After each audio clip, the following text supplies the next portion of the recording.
The city you consider as home is never so attractive as when you return to it after long and difficult times in other parts of the world. My name is Dr. John Watson. I had served and been wounded in the more remote regions of Afghanistan and had been discharged from the army with specific instructions to rest. The sight of London again was already working its soothing tonic. As I rode through the familiar streets, I never suspected that a chance introduction would lead me into the most amazing adventure of my entire life. Watson, old man! Hello, how have you been? It's good to see you. Not as well as you, obviously. You look great, old man. Heard you were wounded. Well, it could have been much worse. Sit down. Care for a drink? That one. Good. Well, what are your plans now? Well, nothing really at the moment. I'm looking for lodgings. Trying to solve the old problem of comfortable quarters at a reasonable price. That's odd. There's the second man today that's used that expression. Really? Who's the other? Well, you wouldn't know him. He's doing some work in the chemical laboratory at the hospital. Might be interesting. Yes, well, I wouldn't mind sharing a flat with somebody if he was all right. Well, Anything wrong? Oh, no. He's rather strange. Well, what's wrong with him? Oh, nothing wrong with Holmes. That's his name, Sherlock Holmes. Well, when I saw him this morning, he was doing some research with a corpse. Oh, what was he doing? He was beating it with a stick. I beg your pardon? Did you ring, sir? 2 shillings, please. Very good, sir. What did you say this Sherlock Holmes fellow was doing? He was beating a corpse with a stick. Oh? What in heaven's name do you want to do that for? He wanted to find out if it was possible to inflict a bruise on a body after death. Why? You know? Did you ask him? That's another strange thing about this Holmes. Somehow, one never thinks to question him.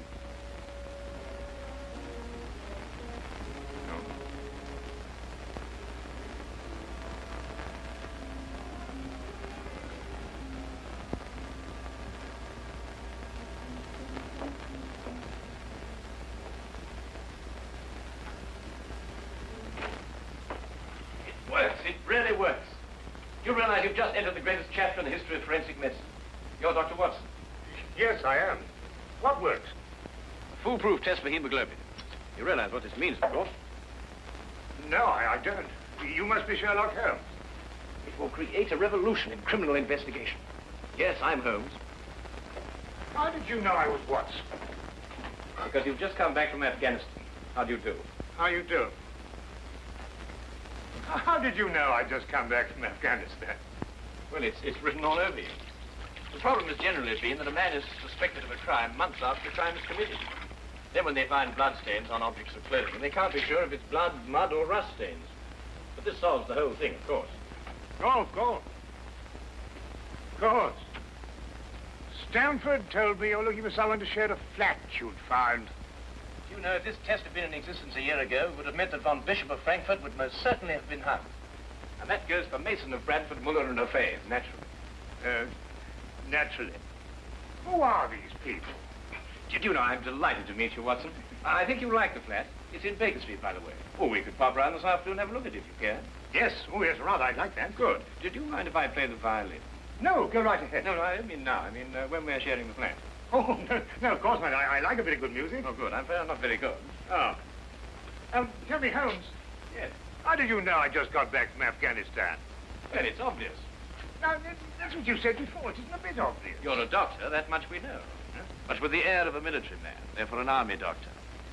You've acquired a sunburn. I know it's not your natural color because your wrists are white.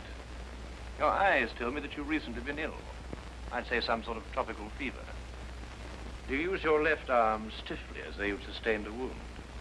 Now the problem becomes, where would an army doctor have contracted a fever, sustained a wound? And the answer, my dear Watson, is in the present campaign in Afghanistan, naturally. Naturally. Of course, it's obvious. Naturally. Weeks examined the rooms at 221B Baker Street that afternoon and promptly moved in on the following day. I had, at this point, known Sherlock Holmes for only 24 hours. But the man's fantastic powers of perception, coupled with the almost unpredictable personality I'd ever encountered, kept me in a state of constant surprise when I wasn't being shocked. It was unbelievable, the things he knew and the things he didn't know. Now, really, my dear Holmes, you mean to tell me you didn't know that the Earth moved around the sun? Really?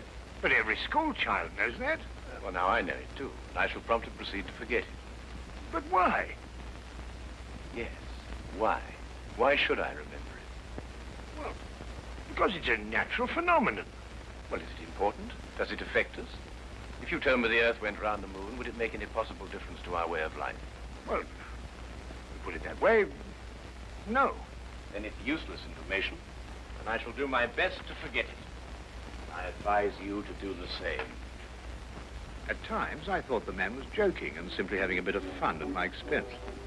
But I soon learned that he was in dead earnest. I also, unknown to him, made a brief classification of the man's knowledge. Literature? Nothing. Philosophy? Nothing. Astronomy? Nothing. Politics? Disinterested. Botany? He knew everything there was to know about poisons and absolutely nothing about practical gardening. Chemistry? Profound. Sensational literature? Without question, Sherlock Holmes knew the details of every horror perpetrated in the last 100 years.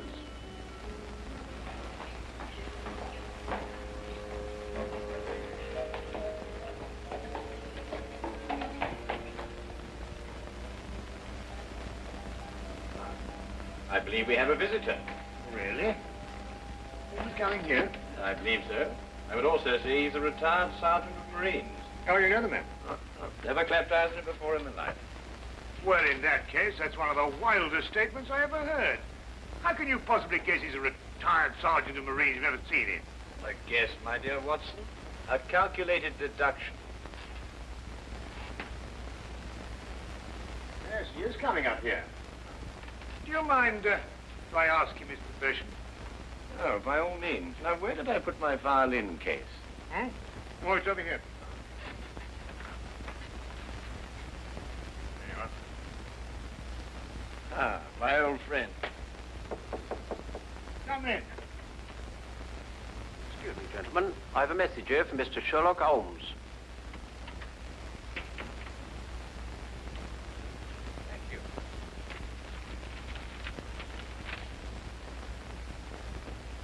Excuse me. Sir? Do you mind telling me your occupation? Not at all, sir. I'm a civil servant employed by the police department. Thank you. I just wondered. Not at all, sir.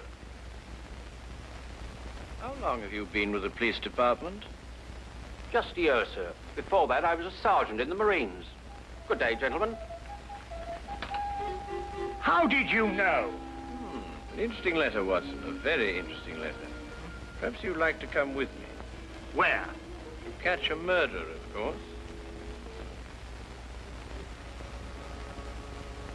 Of course.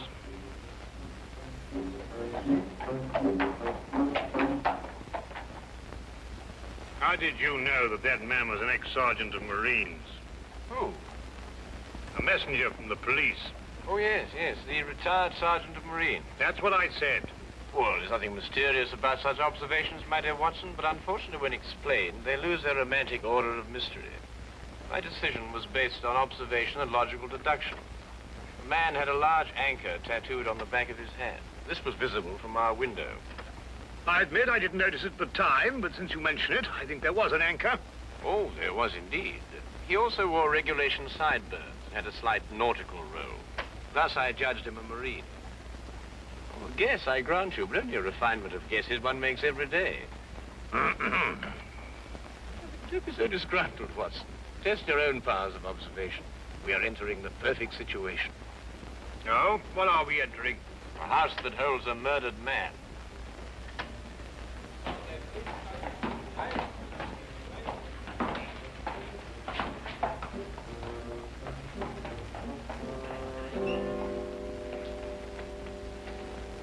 Is Inspector Lestrade inside? Yes, sir. May I have your name, please? Yes, Sherlock Holmes. This is Dr. Watson.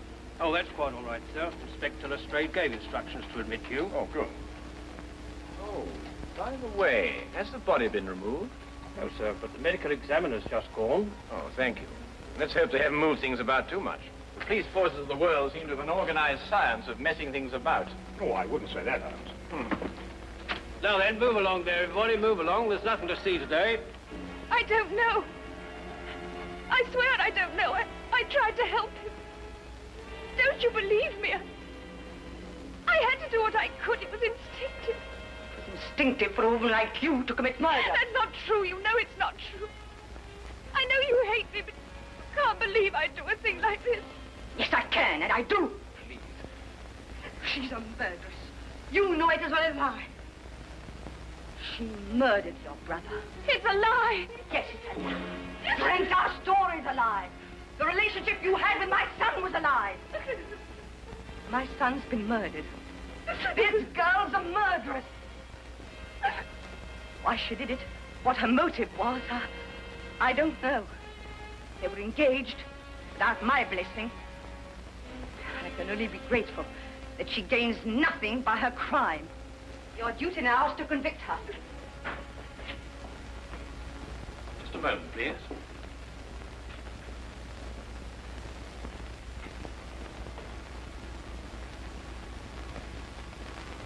Notice the angle of incision, Watson. Yes. Well, the force of the blow and the general penetration of the upper region of the chest. How long would you estimate before loss of consciousness? Well, it's difficult to say. 30 seconds. Minutes?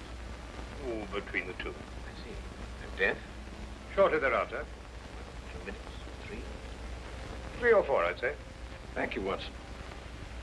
All right, take him out. Ah, forgive the interruption. I would prefer to have been invited before the body had been moved. I thought you'd be interested, Holmes. Oh, thank you, Lestrade.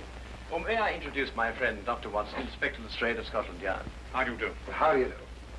So you're completely stuck, eh, Lestrade? What do you mean? Well, you thought I'd be interested. Why don't you admit it? You're in a jam. Magnificent cabinet work, don't you think?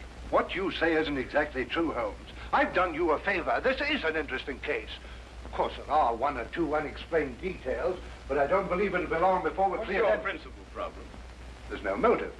I found this girl with a knife in her hand. My brother lying dead on the floor.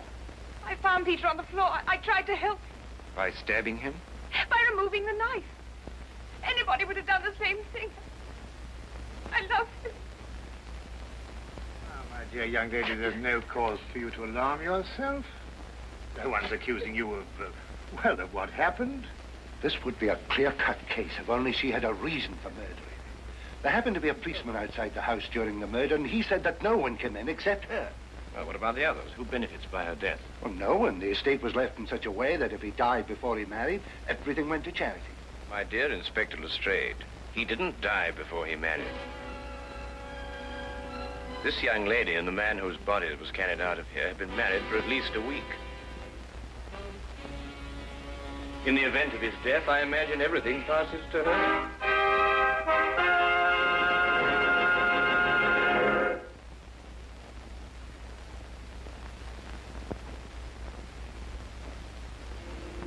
And now we return to the case of the Cunningham heritage. How did you know they were married? Weren't you?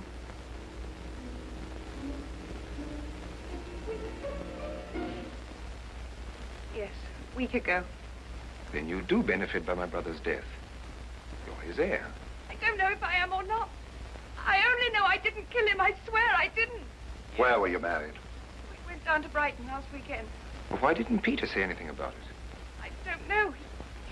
He asked me not to say anything, so of course I didn't. I'm afraid, young lady, I'll have to ask you to accompany me to headquarters.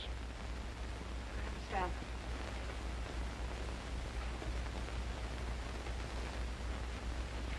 Excuse me, Inspector. I think I should tell my mother. Oh, yes, of course. Tell me, Holmes, how did you know they were married? Well, the man's hands had the remains of a sunburn and the fading marks of a narrow ring, but not as yet that indentation of the finger a ring generally leaves. A weekend in the sun at Brighton explains the whole thing perfectly. I didn't notice these things. Yes, I know. The young lady's hands were also sunburned, and to the same degree. Then the case is solved. Yes, it would appear so, wouldn't it? What are you looking for? How do you see that? What? Here, use this. Why, that's only the cut in the carpet. Yes, but it's a fresh one. Yes, but what does it mean? That's a good question. You'll stop looking for clues now, Holmes. Ah, you've solved the case then. Completely. Oh, splendid. Seems this girl had a record. 9 months in the woman's prison in Holloway, from the 21st of February, 1892, to the 21st of November, 1892. She was employed as a governess and convicted for stealing £300 from her employer. It's quite true. I knew you'd find out sometime. I made a mistake 5 years ago, but I paid for it. But Peter knew all about it before we were married. I never tried to hide it from him. You didn't know what else you had in mind. I had nothing else in mind except that I loved him. I'm afraid I must ask you to go with the office on this. Rather, madam.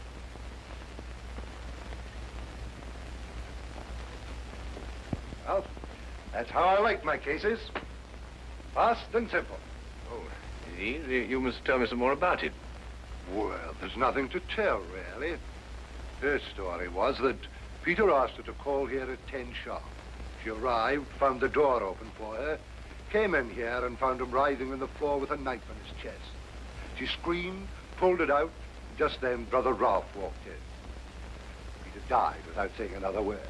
So she stabbed him for the inheritance and was caught in the act.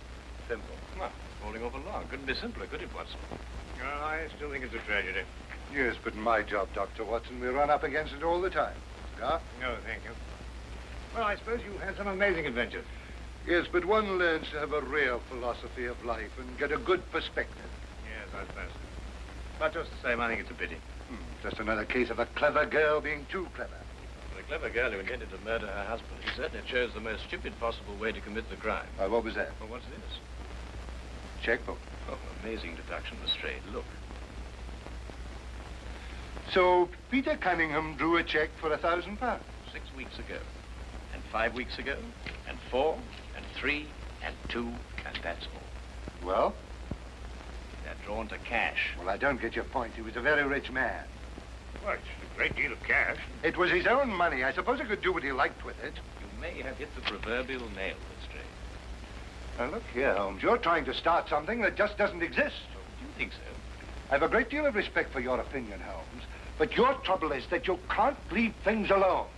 If there isn't a mystery, you have to make one, or you're not happy. You're right, I'm not happy. There are marks on the carpet indicating a struggle. The man whose body was carried out of here was over 6 feet in height. If he had struggled with the girl who had left here, I don't think he'd have lost. She surprised him. Oh, but he was expecting her. That's her story. I'd say she sneaked up on him. What, had stabbed him in the chest? How do you sneak up on someone and stab him in the chest, Lestrade? Now, look here, Holmes. You're trying to start something, and I just won't stand for it. That girl's a jailbird, and she's guilty, and she's going to hang. And that's the end of the case. I see Inspector Lestrade is up to his usual mental gymnastics, trying to hammer square pegs into round holes. Well, Lord, it's been a great pleasure meeting you, Inspector. I warn you to keep away from that man, Holmes, or you'll be insane in less than a week.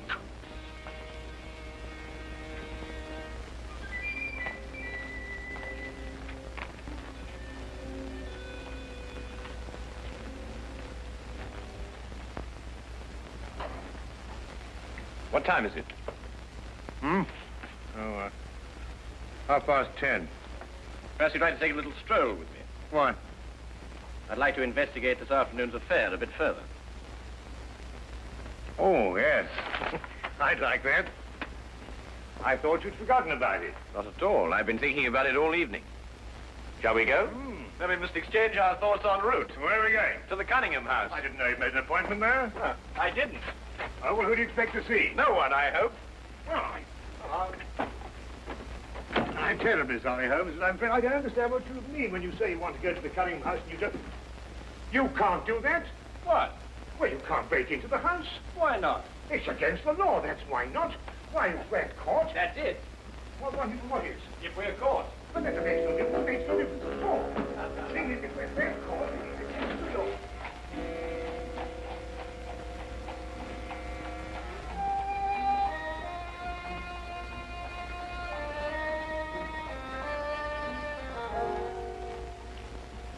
quickly now. But look, Holmes, we can't... Come on.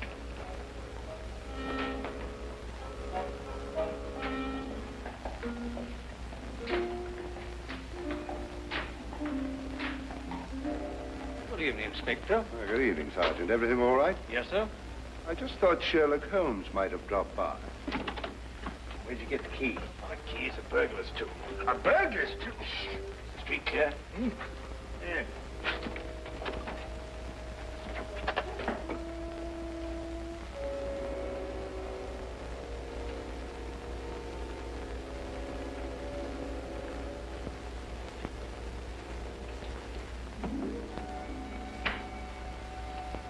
How do you know he's out? Because I had a spy watching the house. Go through that cabinet. What am I looking for? Oh, papers, bank statements, anything to indicate passage of money from Peter Cunningham's account. Go on.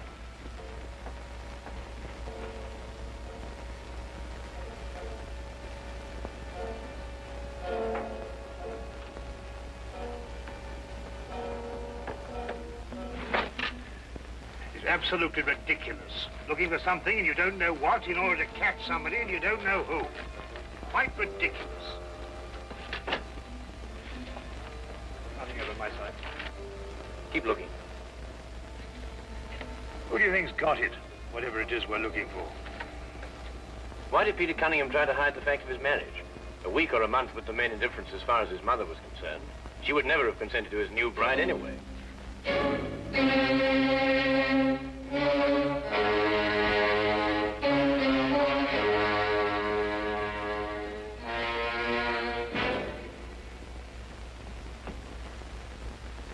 He married her to prove to me that my blackmail wouldn't stop him. And then he withheld the fact in order to give me 1 week to clear out of the country before he exposed me. The money he paid you went to buying up your promissory notes. I was being pressed, Mr. Holmes. My brother's engagement to a jailbird gave me a perfect opportunity to extract a little money from him. In fact, if he hadn't been such a bullhead, it would have gone on for quite some time. The jailbird, as you put it, makes the perfect murder suspect. Perfect, Mr. Holmes. And you and Dr. Watson make perfect burglary suspects. When I report your death to the police, they can't possibly blame me for defending the sanctity of my home.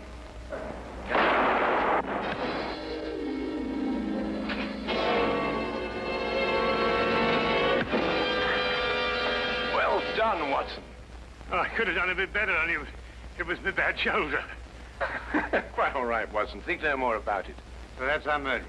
Yes, the only possible one, of course. Only a man could have struck that blow. Peter died, as you say, within 3 or 4 minutes.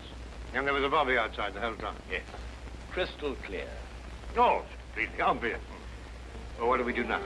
What's going on here? Who fired that shot?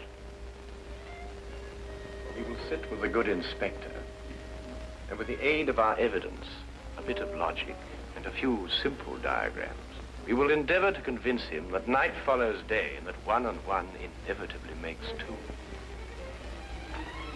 How did you two get in here anyway? Now, Inspector, calm yourself, calm yourself. Come, sit down. Now, there's a good fellow. Sit right here. Now, you see, we have a great deal to talk about.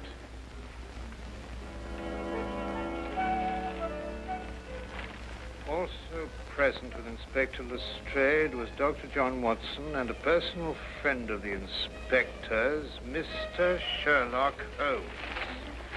This is ridiculous. It's fantastic. This isn't the way it happened at all. This will revolutionize investigation, Watson. This whole account is a lie. Fingerprints, Watson. That's the coming thing.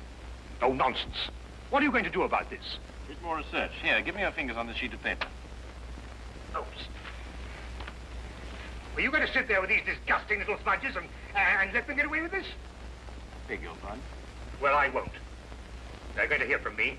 Brilliant Inspector Lestrade, indeed. Why, it took you 3 hours to convince that bonehead. I don't know.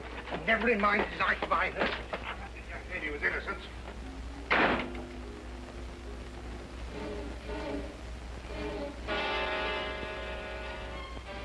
Oh.